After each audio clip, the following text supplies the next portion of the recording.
PM Modi का सबसे बड़ा ऐलान, 2035 तक तैयार होगा भारत का अपना स्पेस स्टेशन।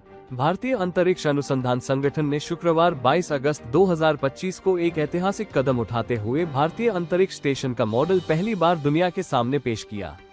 इस स्वदेशी स्टेशन को पूरी तरह से भारत में बनी तकनीक से तैयार किया जाएगा।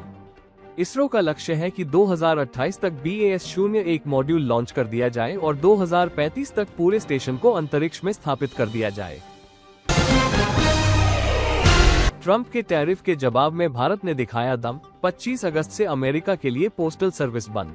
अमेरिका सरकार द्वारा अंतर्राष्ट्रीय शिपिंग नियमों में किए गए बड़े बदलावों के चलते भारतीय डाक विभाग 25 अगस्त 2025 से अमेरिका के लिए अधिकांश अंतर्राष्ट्रीय डाक सेवाएं अस्थायी रूप से बंद करने जा रहा है।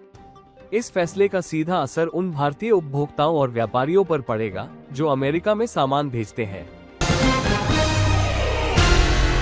जयशंकर का अमेरिका को करारा जवाब, भारत नहीं झुकेगा। रूसी तेल के लिए चीन पर टैरिफ क्यों नहीं? विदेश मंत्री एस जयशंकर ने अमेरिका को स्पष्ट संदेश दिया है कि भारत अपने राष्ट्रीय हित और रणनीतिक स्वायत्तता से कोई समझौता नहीं करेगा। रूस से तेल खरीद को लेकर अमेरिका की नाराजगी पर उन्होंने सवाल उठाया कि जब चीन सबसे बड़ा रूसी तेल आयातक है तो उस पर टैरिफ क्यों नहीं लगाया गया। जयशंकर ने अमेरिका से जारी ट्रेड विवाद पर कहा कि भारत की 3 सख्त प्राथमिकताएं हैं: किसानों और छोटे उत्पादकों के हितों की रक्षा, तेल आयात पर राष्ट्रीय हित और भारत-पाक रिश्तों में किसी भी तरह की बाहरी मध्यस्थता का विरोध।